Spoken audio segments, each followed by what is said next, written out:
এই হলো আমাদের বাংলাদেশ। বাংলাদেশের মানুষ সবাই না, হাতে গোনা কিছু। হঠাৎ করেই ইন্টারনেটে বেশ ভাইরাল দেশের জনপ্রিয় মডেল ও আইনজীবী পিয়া জান্নাতুল। হাসির কারণে রাতারাতি ট্রেন্ডিংয়ে উঠে গেলেন পিয়া। সম্প্রতি ব্যারিস্টার সুমন ভাইয়ের একটি ভিডিও ক্লিপে দেখা গেছে পিয়াকে। ভিডিওটিতে দেখা যায় সাংবাদিকের প্রশ্নের উত্তর দিচ্ছিলেন সুমন ভাই। সুমনের হাস্যরসাত্মক কথাবার্তায় পিছনে দাঁড়িয়ে হেসে ফেলেন পিয়াও। সেই ভিডিও থেকে পিয়ার ক্লিপটি নিয়ে আলাদাভাবে ভিডিও তৈরি করে সামাজিক মাধ্যমের বিভিন্ন পেজ ও গ্রুপে শেয়ার করা হয়, যা এখন রীতিমতো ভাইরাল। এই মুহূর্তে ট্রেন্ডিংয়ে অবস্থান করছেন পিয়া। সামাজিক মাধ্যমে পিয়ার সেই অভিব্যক্তি রিলস, মিম আর ভিডিও আকারে ব্যাপকভাবে শেয়ারও হচ্ছে। জাতীয় ক্রাশ হিসেবে উল্লেখ করা হয়েছে তাকে। যাকে নিয়ে এত হইচই, তার কানেও কিন্তু গেছে বিষয়টি। গণমাধ্যমে তিনি তার প্রতিক্রিয়াও জানিয়েছেন। কি বলেছেন জান্নাতুল পিয়া? তার কথাই কিন্তু আমি তাকে স্যালিউট করি, কারণ তিনি যে লেভেলের একজন মডেল এবং অভিনেত্রী, আর যারা তাকে নিয়ে এই ধরনের রিলস বা ভাইরাল বা বিভিন্ন ধরনের ভিডিও প্রকাশ করছেন, তাদের লেভেল কিন্তু এক না। কারণ জান্নাতুল পিয়া এমন একজন ব্যক্তিত্ব, ২০০৭ সালে মিস বাংলাদেশ প্রতিযোগিতায় বিজয়ী হন তিনি। কর্মজীবন শুরু করেন মডেলিংয়ের মাধ্যমে। বিভিন্ন আন্তর্জাতিক অনুষ্ঠান সমূহে অংশ নিয়েছেন বাংলাদেশের প্রতিনিধি হয়ে। ২০১১ সালে দক্ষিণ কোরিয়ায় আয়োজিত ওয়ার্ল্ড মিস ইউনিভার্সিটি শিরোপা অর্জন করেন। এছাড়া মিশরে অনুষ্ঠিত ওয়ার্ল্ড টপ মডেল প্রতিযোগিতায় শীর্ষ মডেল হওয়ার সাফল্য অর্জন করেন পিয়া।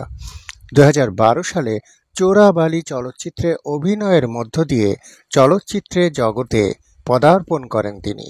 বর্তমানে কিন্তু তিনি ব্যস্ত রয়েছেন আইন পেশায়।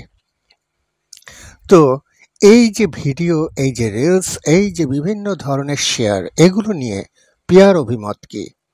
যে কথাগুলো তিনি বলেছেন সোশ্যাল মিডিয়ার এইসব ভিডিও, রিলস এবং বিভিন্ন শেয়ার নিয়ে, তার কথাগুলো হলো, আমি স্রোতে গা ভাসিয়ে দিচ্ছি না। আমি বুঝি যারা ২ সেকেন্ডে উপরে ওঠাতে পারে, তারা পারে ১ সেকেন্ডেই নামিয়েও ফেলতে পারে। ভিডিওটি দেশে অনেক তরুণ যেন পিয়ার প্রেমে বুঁদ হয়েছেন। এ প্রসঙ্গেও পিয়া বলেছেন, আমি বুঝতে পেরেছি যারা কন্টেন্ট বা রিলস তৈরি করছেন বেশিরভাগই তরুণ বা যুবক। তাদের আসলে জীবনে এখনো অনেক কিছু দেখার আছে। আসলে এগুলো ট্রেন্ডের মাধ্যমে যাচ্ছে। যখন যে ট্রেন্ড আসে সেটাকেই অনুসরণ করো, এটাতে দোষের কিছু দেখছি না। পিয়া জিনিসটা পজিটিভলি প্রকাশ করেছেন। কিন্তু আমি বাংলাদেশের তরুণ এবং যুবকদের বলবো, হ্যাঁ, অবশ্যই সুন্দর বা মার্জিত সকল কিছুরই প্রশংসা করা বা সুন্দরকে সুন্দর বলা একটা ভালো গুণ, এটুকুই থাকুক, এর বেশি কিছু নয়। আর পিয়া হলেন বাংলাদেশের একজন জনপ্রিয় মডেল এবং এখন বর্তমানে তিনি আইনজীবী পেশাতেই নিযুক্ত। তো তার হাসিটাকে নিয়ে এত কিছু করার তো কোনো মানে হয় না। তবে হ্যাঁ, যদি বাংলাদেশে এমন অনেক মেয়ে আছে, অনেক ছেলে আছে যারা অবহেলিত, যাদের অনেক গুণ আছে, যে গুণগুলো প্রকাশ পায় না, খুঁজে খুঁজে যদি ভাইরাল করতে হয়, এগুলোকে করুন। যারা অলরেডি ভাইরাল, বাংলাদেশে জনপ্রিয়, তাদেরকে ভাইরাল করার তো কোনো দরকার নেই। তবে হ্যাঁ, পেয়ার যে কথাটা আমি খুবই অ্যাপ্রিসিয়েট করি, যে আমি স্রোতে গা ভাসিয়ে দিচ্ছি না, যারা ২ সেকেন্ডে উপরে ওঠাতে পারে তারা কিন্তু ১ সেকেন্ডেই নামিয়েও ফেলতে পারে। Hats up, salute. কথাটা অনেক মার্জিত, ব্যক্তিত্বপূর্ণ।